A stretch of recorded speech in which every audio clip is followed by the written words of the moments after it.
الحمد لله وكفى وسلام على عباده الذين اصطفى أما بعد فأعوذ بالله من الشيطان الرجيم بسم الله الرحمن الرحيم إن الدين عند الله الإسلام وقال تعالى ومن يبتغي غير الإسلام دينا فلن يقبل منه وقال النبي صلى الله عليه وسلم عن أنس رضي الله تعالى عنه قال قال لي رسول الله صلى الله عليه وسلم يا بني إن قدرت أن تصبح وتمسي وليس في قلبك غش لأحد فافعل وذلك من سنتي أو كما قال عليه الصلاة والسلام۔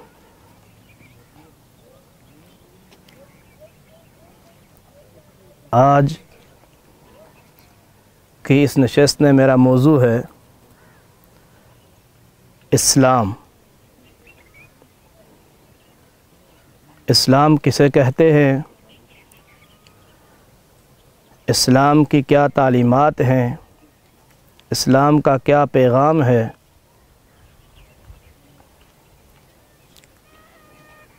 اسلام سلامتی سے ہے، امن سے ہے۔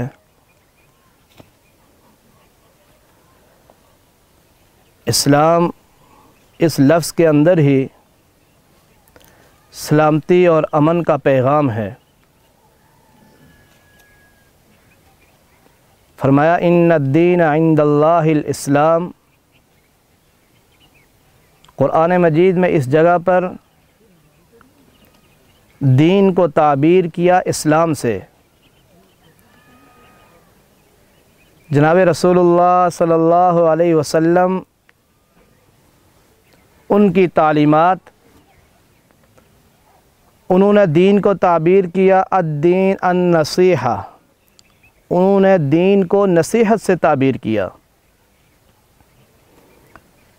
گویا کہ دین اسلام ہے، دین نصیحت ہے۔ قرآن نے دین کی تعبیر اسلام سے کی اور جناب رسول اللہ صلی اللہ علیہ وسلم نے دین کی تعبیر نصیحت سے کی، الدین النصیحہ۔ معلوم یہ ہوا کہ اسلام اور نصیحت یہ دونوں مترادف، ہم معنی دونوں کا مفہوم ایک ہی ہے۔ نصیحت کے لفظ کے اوپر غور کریں تو معنی ہے خیر خواہی، ایک دوسرے کا احترام، ایک دوسرے کے ساتھ محبت، ایک دوسرے کے ساتھ چاشنی۔ یہ وہ چیزیں ہیں جو دین کہلاتی ہیں۔ اسلام وہ تو نام سے ہی واضح ہے کہ اسلام سلامتی اور امن سے ہے۔ چنانچہ رسول اللہ صلی اللہ علیہ وسلم نے اسی پیغام کو آگے پھیلانے کے لیے فرمایا جب دو مسلمان آپس میں ملیں، دو مسلمانوں کی آپس میں ملاقات ہو تو فرمایا کہ افشوا السلام، السلام علیکم ورحمۃ اللہ وبرکاتہ کہو۔ گویا کہ ایک انسان دوسرے انسان سے جب ملتا ہے، ایک مسلمان دوسرے مسلمان سے ملتا ہے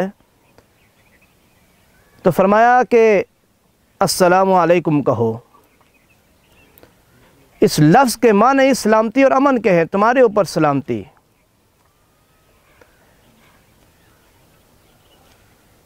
جنت کے اندر انسان داخل ہوگا تو جنت میں داخلے کے بعد بھی تحیتہم یوم یلقونہ سلام، وہاں پر بھی سلامتی، اسی لفظ کا استعمال۔ ادخلوہا بسلام آمنین، سلامتی کے ساتھ داخل ہو جاؤ۔ اہل جنت کو فرشتے کہیں گے سلام علیکم بما صبرتم فنعم عقبی الدار، یہاں پر بھی سلامتی کا لفظ۔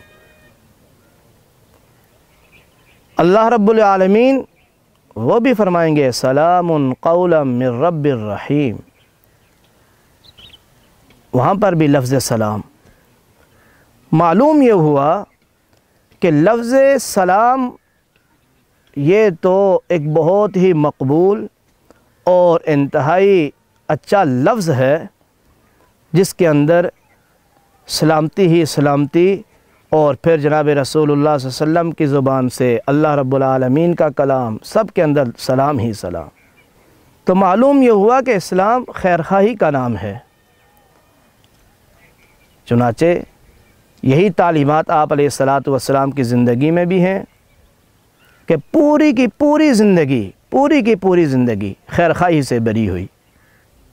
چنانچہ طائف کا وہ مشہور واقعہ جس کے اندر جناب رسول اللہ صلی اللہ علیہ وسلم کو لہولہان کیا گیا، آپ علیہ الصلاۃ والسلام زخمی ہوئے، خون مبارک جسم سے نکلا۔ وہاں پر بھی ایک طرف یہ تھا کہ قوم کو آپ علیہ الصلاۃ والسلام بددعائیہ کلمات کہہ دیتے، انتقامی کارروائی کرتے، مگر رسول اللہ صلی اللہ علیہ وسلم نے وہاں پر بھی اللہم اہدی قومی فإنہم لا یعلمون کے الفاظ کہے۔ اپنی قوم کی خیرخواہی چاہی، اپنی قوم کی خیرخواہی چاہی، اور وہاں پر بھی آپ علیہ الصلاۃ والسلام نے خیرخواہی کا مظاہرہ کیا۔ آپ علیہ الصلاۃ والسلام کے رستے میں کوڑا کرکٹ اور کانٹے بچھانے والوں کے لیے بھی خیرخواہی، اور پھر یہی تعلیمات آپ علیہ الصلاۃ والسلام کی زندگی سے حضرات صحابہ اکرام کے اندر منتقل ہوئیں۔ کیوں کہ لفظ سلام اور اسلام سے حقیقی طور پر وہ لوگ واقف، اور انہوں نے اس کا عملی مظاہرہ کیا۔ چنانچہ ایک صحابی بازار میں گئے اور بازار میں جا کر ایک گھوڑا خریدنا تھا۔ گھوڑا خریدنے کے لیے جب پہنچے، دیکھا کہ ایک مالک گھوڑے کو فروخت کر رہا ہے۔ اس کی قیمت تو بازار میں زیادہ تھی، مگر وہ بہت کم دام بتا رہا تھا، اس کی قیمت کم بتا رہا تھا۔ آپ علیہ الصلاۃ والسلام کا یہ صحابی جب اس سے پوچھا کہ کتنے کا دو گے، اس نے قیمت بتائی۔ مثال کے طور پہ اس نے قیمت اگر 100 روپیہ بتائی تو اس وقت اس کی قیمت 1000 روپے کے قریب تھی۔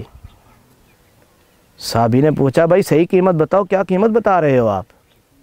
اس نے کہا یہی قیمت۔ بیچنے والا آدمی دیہات سے آیا ہوا تھا اور بازار کی قیمت کا اس کو پتہ نہیں تھا۔ صحابی نے کہا کہ میں اس قیمت میں نہیں خریدتا ہوں۔ ہمارے ہاں آج کل ایسا ہوتا ہے کہ آدمی تو خوش ہوتا ہے کہ یہ چیز مجھے بہت مناسب مل گئی، بہت سستی مل گئی۔ اس نے کہا کہ نہیں، بلکہ یہ بازار میں اس گھوڑے کی قیمت اتنی ہے اور میں آپ کو وہی قیمت دوں گا، میں کم نہیں کروں گا۔ ایسے خریدار شاید ہی کہیں ملتے ہوں۔ یہ سارا کچھ کیا تھا؟ خیرخواہی تھی کہ میرا دوسرا مسلمان بھائی اس کی جو خیرخواہی ہے اس کے اندر ہی ہے کہ اس کو نقصان نہ ہو۔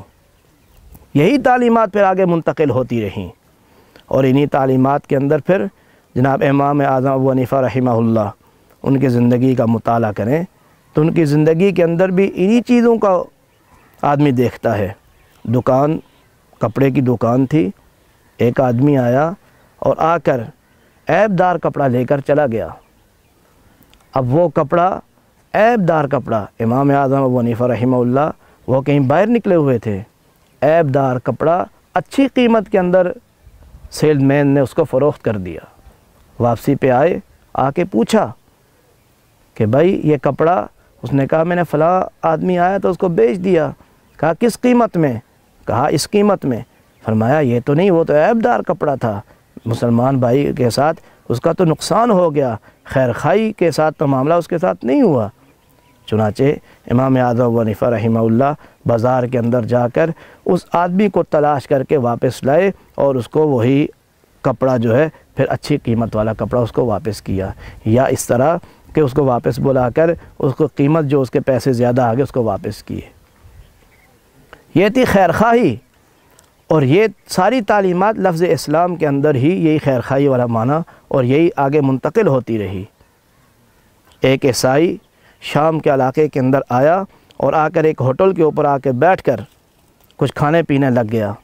سامنے ایک مسلمان بھائی بھی بیٹھا ہوا تھا۔ مسلمان نے اس کو دیکھا اور دیکھنے کے ساتھ ہی دیکھ لیا کہ یہ کوئی اجنبی آدمی ہے، یہ ہمارا مہمان ہے، باہر سے آیا ہوا ہے، یہ اجنبی ہے۔ یہ نہیں پوچھا مسلم ہے یا غیر مسلم، اس کی طرف بات بھی نہیں کی۔ ہوٹل کے کاؤنٹر پہ گیا اور جا کر اس کا بل ادا کر کے چلا گیا۔ جب اس کا بل ادا کر کے چلا گیا، یہ عیسائی وہاں پہ جگہ سے اٹھا اور جب کاؤنٹر پہ اپنا بل دینے کے لیے گیا، اس نے کہا کہ فلاں شخص، ایک آدمی تھوڑی دیر پہلے جو آپ کے سامنے بیٹھا ہوا تو وہ بل دے کے چلا گیا۔ اس نے کہا بھائی وہ کون ہے، میں تو جانتا ہی نہیں ہوں، میرا تو اس سے کوئی تعلق ہی نہیں۔ کہا کہ وہ دے کے چلا گیا۔ معلوم کرنے پر پتہ چلا کہ صرف اور صرف اس آدمی نے کہا کہ یہ آدمی ہمارے علاقے کے اندر، ہمارے شہر کے اندر اجنبی سا محسوس ہوتا ہے کہ باہر کا مہمان ہے، اس لیے اس کا اکرام کر لیا جائے، اس کے ساتھ خیر خواہی والا معاملہ کر لیا جائے۔ چنانچہ اس عیسائی نے کہا کہ جب تک مسلمانوں کے اندر یہ خیر خواہی والا اور یہ جذبہ جب تک باقی رہے گا، اس وقت تک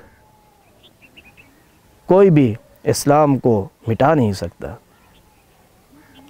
یہ اسلامی تعلیمات تھیں، یہ اسلامی تعلیمات، اور یہ اسلام جو لفظ سے ہی واضح سلامتی ہی سلامتی۔ اس کے مقابلے میں آج کل تقریباً ہر جگہ پر میڈیا کے اندر یہی باتیں اسلام کے بارے میں ہو رہی ہیں۔